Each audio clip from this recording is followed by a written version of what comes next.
संतान उत्पत्ति में बहुत विचार होता है। यदि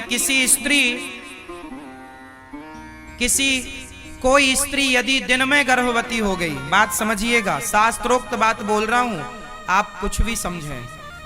यदि कोई स्त्री दिन में गर्भवती हो गई तो लिख लो, जो स्त्री दिन में गर्भवती हुई है तो दिन में जो गर्भ स्थापित हुआ है वो बच्चा माँ बाप का और समाज का बहुत बड़ा, समाज को और माँ बाप को हानि पहुंचाएगा। दिन में शाम के समय यदि स्त्री गर्भवती हो गई तो वो नालायक ही होगा, लिख लो।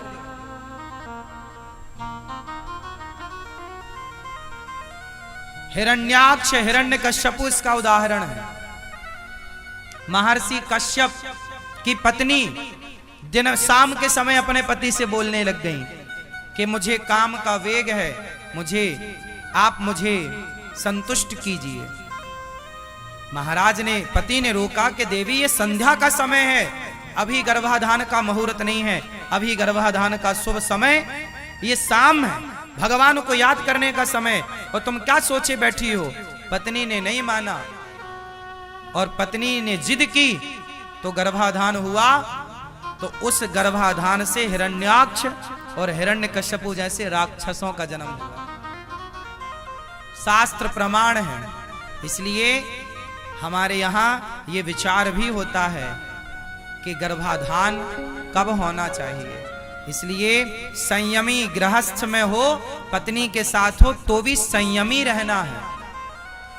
संतान के लिए विचारवान होना है। क्या होना है? विचारवान। खूब तरीके से हमने समझाया, आप समझदार होंगे, समझ गए होंगे कि संतान के प्रति लापरवाही नहीं, बहुत श्रेष्ठ संतानों की जरूरत है। कहां गई वो झांसी की रानी, कहां गए विवेकानंद, कहां गए रामकृष्ण, कहां गए और महाराणा प्रताप, शिवाजी। ऐसी संतान चाहते हो, समाज के हित के लिए संतान चाहते हो, अपने परिवार और कुटुंब और खानदान के हित की संतान चाहते हो, तो फिर आपको संतान से जुड़ा हर नियम पालन करना पड़ेगा। श्रेष्ठ संतान चाहिए तो अब कैसे संतान उत्पन्न करना है, अब ये विचार करना होगा। दशरथ जी ने संतान उत्पन्न करने के पहले यज्ञ किया था, पुत्रेष्टि यज्ञ, तब जाके उनके यहाँ भगवान राम, लक्ष्मण, भरत, शत्रुघ्न जी का जन्म हुआ था। जब आप यज्ञ करेंगे, सात्विक विचार रखेंगे, अच्छे राह पर चलेंगे, और जब पत्नी अच्छे विचार वाली होगी, पति अच्छे विचार वाला होगा, और दो अच्छे विचार वाले जब मिलेंगे तो जब संतान होगी तो एक श्रेष्ठ संतान का जन्म होगा, अच्छे विचारों वाली संतान का जन्म होगा। जब माँ बाप का आचार विचार ही बिगड़ जाएगा तो संतान कैसी होगी? आप विचार तो करो, माँ बाप के ही तो लक्षण आएंगे ना बच्चों में। माँ बाप से मिलकर ही तो संतान का निर्माण होता है, बोलो हाँ या ना? तो फिर माँ बाप के जैसे विचार होंगे। माँ बाप में यदि कोई बीमारियां होती हैं तो वो भी बच्चों में आती हैं, पता है आपको? मेडिकल साइंस कहता है कि माँ बाप की बीमारियां कोई हैं तो वो बच्चों में आएंगी, बोलो हाँ, हाँ या ना? फिर यदि माँ बाप में बीमारियां हैं तो वो बाप दादों से बीमारियां यदि बच्चों में आ गई तो बाप दादों के, माँ बाप के संस्कार और आचरण क्यों नहीं बच्चे में आएंगे? पूरे पूरे आएंगे। इसलिए अच्छे आचरण वाले माँ बाप हो, अच्छे विचारधारे वाले, अच्छा विचारधारा वाले माँ बाप हो। माँ बाप को चाहिए कि अच्छे बनो। विवाह क्यों होता है?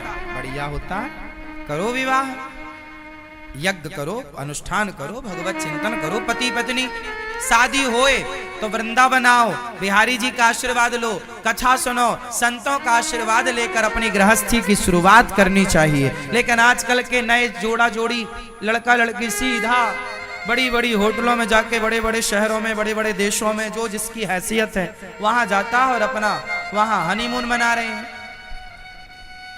अरे शादी ब्याह कियो हो, नई गृहस्थी स्टार्ट हो रही है तो आशीर्वाद लो। तुमने शराबियों के, शराबी तुम्हारा मौसा, शराबी तुम्हारा फूफा, उन शराबियों का तुम आशीर्वाद लिए हो, शराबी तुम्हारे रिश्तेदार, वो आशीर्वाद तुम्हें देंगे तो खाक तुम्हारी संतान अच्छी होगी। नशेड़ियों से तो तुमने आशीर्वाद लिया है। अरे जाओ संतों से आशीर्वाद लो, तीर्थों में आओ साधुओं से संतों से आशीर्वाद, भगवान का दर्शन करो, पत्नी पति दोनों जाओ, भगवान बिहारी जी का दर्शन करो, बिहारी जी की परिक्रमा लगाओ, वृंदावन की परिक्रमा लगाओ, गिरिराज जी की परिक्रमा लगाओ और गिरिराज जी से प्रार्थना करो, हे गिरिराज जी हमारा विवाह हुआ है, इस जोड़ी को आशीर्वाद दीजिए और ऐसी संतान दीजिएगा जो राष्ट्र के काम आए, समाज के काम आए। हे प्रभु ऐसी कृपा, अच्छी संतान चाहो तो अच्छी मिलेगी। अब आप लोग तो बस हो जाए कैसी भी, तो आजकल के बच्चे हो तो रहे हैं पर किस काम के हैं। ऐसे बच्चे हो रहे हैं जो अपनी माँ को लेके वृद्धाश्रम छोड़ने आए हैं, ये बच्चे हो रहे हैं। ये सब वही बिना यज्ञ वाले हैं, बिना अनुष्ठान के हो तो जाएंगे पर तुम्हें छोड़ आएंगे वृद्धाश्रम। ना गिलास भर पानी का आसरा होगा, ना रोटी दो रोटी का आसरा होगा। तो संतान, ऐसी संतान पैदा करने से भी लाभ क्या मेरी माँ? तुमने व्यर्थ में ही प्रसव का दर्द उठाया है, व्यर्थ में ही तुम पेट पकड़ के रोई हो। अरे पेट पकड़ा ही था, बच्चा पैदा किया ही था तो ऐसा पैदा करती जो राष्ट्र के काम आता, समाज के देश के काम आता। ऐसे बच्चे काहे पैदा कर लिए कि तुम कोई छोड़ने वृद्धाश्रम चलाया? ऐसे बच्चे नहीं चाहिए। कैसे चाहिए आपको? जननी जने तो भक्त जने, या दाता या सूर, या से तो बंध्या भली, काहे गवावे नूर। कैसी संतान चाहते हो आप लोग? लायक या नालायक? जोर से। तो लायक संतान का जन्म कैसे होगा?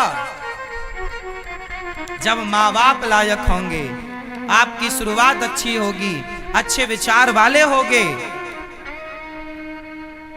अब शादी के पहले लड़की के 4 बॉयफ्रेंड हैं, शादी के पहले लड़कों की 8 गर्लफ्रेंड हैं। अब ये 8 गर्लफ्रेंड वाला और 4 बॉयफ्रेंड वाली अब ये शादी करेंगे और इनकी जब संतान होगी तो इसका बच्चा 16 साल में 20 गर्लफ्रेंड बनाएगा और इसकी छोरी तो 25 बनाएगी। भाई तुम माँ बाप भी तो ऐसे बनाते थे। जब तुमने गर्लफ्रेंड बॉयफ्रेंड बनाया है तो तुम्हारी औलाद ही तो है वो, फिर वो कितने बनाएंगे? जब आज 2024 में तुम्हारे 8-10 हैं तो वो उसके पैदा होते होते तो 2040 और 50 चालू होगा। उस जमाने का क्या होगा? उस जमाने में 10-20 से थोड़ी, उस जमाने में तो आए दिन नए गर्लफ्रेंड नई बॉयफ्रेंड होगा। तो जैसे माँ बाप, भाई बबूल का बीज गिरेगा तो बबूल ही तो पैदा होगा, और आम की गुठली यदि गिरेगी तो आम ही ना पैदा होगा। भाई जो बीज होगा वही ना फसल तैयार होगी। पेड़ बोए बबूल का तो आम कहां से आए? गाय का बच्चा गाय ही होगा, गाय का बछड़ा वो गौवंशी ही कहलाएगा और भैंस का भैंसा ही कहलाएगा, गीदड़ का गीदड़ ही कहलाएगा और शेर का शेर ही कहलाएगा।